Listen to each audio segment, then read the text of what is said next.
शिर्डी येथे येत्या 12 ते 16 ऑक्टोबर दरम्यान होणारी शिवमहापुराण कथा ही देशातील सर्वात मोठी व भव्य दिव्य ठरणार असल्याचा विश्वास माजी खासदार डॉक्टर सुजय विखे पाटील यांनी व्यक्त केला आहे।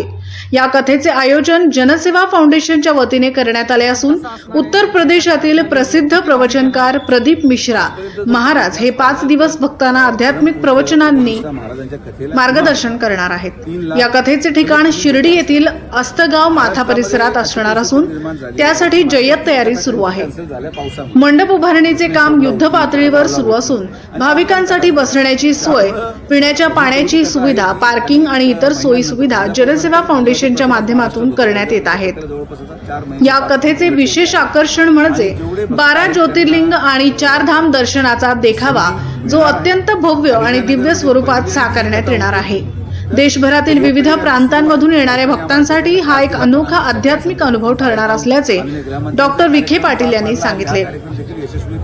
11 ऑक्टोबर रोजी प्रदीप मिश्रा महाराजांचे शिर्डीत आगमन होणार असून शिर्डी आणि राहता शहरात त्यांच्या स्वागतासाठी भव्य मिरवणूक काढण्यात येईल। त्यानंतर ते लोणी येथील डॉक्टर विखे पाटील यांच्या निवासस्थानी मुक्कामी राहणार असून 12 ते 16 ऑक्टोबर दरम्यान दररोज दुपारी 1 ते 4 या वेळेत कथा होणार आहे। महाराष्ट्रात प्रदीप मिश्रा महाराजांची ही कथा विशेष ठरणार आहे, कारण पावसामुळे रद्द झालेल्या त्यांच्या पूर्वनियोजित 3 कथांनंतर हीच पहिली कथा महाराष्ट्रात पार पडणार आहे।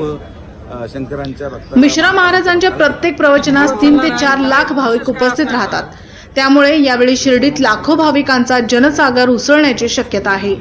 डॉक्टर सुजय विखे पाटील म्हणाले, शिर्डी येथील अस्तगाव माथा ही कथा ही केवळ धार्मिक सोहळा नसून अध्यात्म आणि एकतेचा उत्सव ठरणार आहे। भक्तांसाठी ही एक अविस्मरणीय आध्यात्मिक पर्व असेल। देशातील सर्वात मोठी शिवमहापुराण कथा म्हणून याची नोंद होईल असा मला पूर्ण विश्वास आहे। या शिवमहापुराण कथेच्या माध्यमातून शिर्डी व अहिल्यानगर जिल्हा पुन्हा एकदा भक्ती, श्रद्धा आणि आध्यात्मिकतेने उजळून निघणार आहे। कार्यक्रम कसा असणार आहे, रूपरेषा काय असणार आहे, किती भाविक येणार आहेत? आजपर्यंत जर तुम्ही इतिहास पाहिला तर परमपूज्य प्रदीप मिश्रा महाराजांच्या कथेला किमान 3 लाख कमीत कमी लोक असतात। महाराष्ट्रामध्ये अशी परिस्थिती निर्माण झाली आहे की मागच्या 3 कथा त्यांच्या कॅन्सल झाल्या पावसामुळे। कृष्णेश्वरला होती, जळगावला होती आणि ऑनलाईन कथा झाल्या। त्यामुळं ही पहिली कथा आहे जी अनेक महिन्यांनंतर, वैजापूर नंतर माझ्या मते प्रथमच महाराष्ट्रात होते। वैजापूरच्या कथेला जवळपास 4 महिने 5 महिने उलटलेले आहेत आणि जेवढे भक्त आहेत त्यांना ही संधी मिळणार आहे। अहिल्यानगरमध्ये पहिल्यांदा ही कथा होते, तर जय्यत तयारी आमची सुरू आहे। पावसाने आम्हाला प्रचंड त्रास दिला, पण आम्ही सगळ्या संकटातून बाहेर जाऊन माननीय गृहमंत्र्यांचा कार्यक्रम पार पाडला आणि हा कार्यक्रम देखील यशस्वी पद्धतीने पार पाडू। 11 तारखेला माननीय प्रदीप मिश्राजींचं आगमन होत आहे। शिर्डी आणि राहता अशा दोन्ही ठिकाणी त्यांच्या मिरवणुका काढल्या जाणार आहेत। 11 तारखेला रात्रीला ते लोणीला आमच्याच निवासस्थानी मुक्कामाला आहेत आणि 11 ते 15 तारखेपर्यंत आमच्याच निवासस्थानाला असणार। कथेची वेळ ही 1 ते 4 रोज ठरलेली आहे। तर 1 ते 4 या कथेच्या नियोजनामध्ये आमचं सर्व, आज मी ग्राउंडवर होतो, एक मोठा देखावा आपण उभा केलेला आहे। ही संक्षिप्तपणे सांगायचं झालं तर ही या भारतातली सर्वात मोठी शिवपुराण कथा होईल। हा शब्द मी सर्व शिवभक्तांना, सर्व शंकरांच्या भक्ताला, महाकालांच्या भक्ताला देतो। किती दिवस चालणार आहे आणि काय विशेष काय असणार आहे दादा?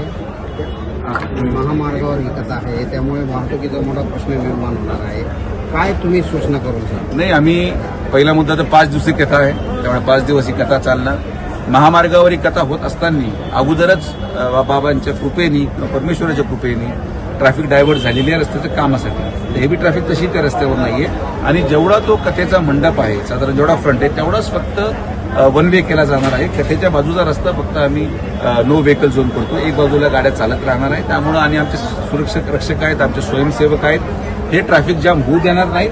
आम्ही आजपर्यंत कधी कुठल्याही कार्यक्रमामध्ये अपयशी झालेलो नाही, यामध्ये पण होणार नाही। दादा, पंडित मिश्रा म्हटले की लाखो भाविक येतात, त्यात शिर्डी साईबाबा आहेत, त्यामुळं जिल्ह्यापासून राज्यातनं देखील परराज्यातनं भाविक येणार। कशी व्यवस्था त्यांची आता तुमच्याकडनं करण्यात आली होती? हे पहा, सगळं परमेश्वर करून घेतो।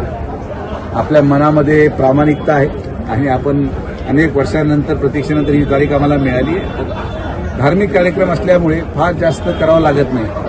देव आपाप ते तुमच्याकडून करून घेतो आणि आपाप घडत जातं। जेव्हा चांगलं मन असेल, जेव्हा भाविकांची इच्छा असेल, भाविकांची तर इच्छा असेल परमार्थाकडे जायची, महाकालाकडे जायची, तर महाकाल देखील भाविकांना तेवढ्याच मोकळ्या मनाने स्वीकारेल ही भावना ठेवून आपण कथेचं आयोजन करतो. तुम्ही पाहाल की कथा आपोआपच यशस्वी होईल आणि तुम्ही शेवटच्या दिवशी जेव्हा माझी मुलाखत घ्याल तर सांगत्यापर्यंत आम्ही 8 लाख लोकांचं नियोजन करण्याची क्षमता ठेवतो आणि ती आम्ही करून दाखवतो. दादा आरक्षण निघाल्यानंतर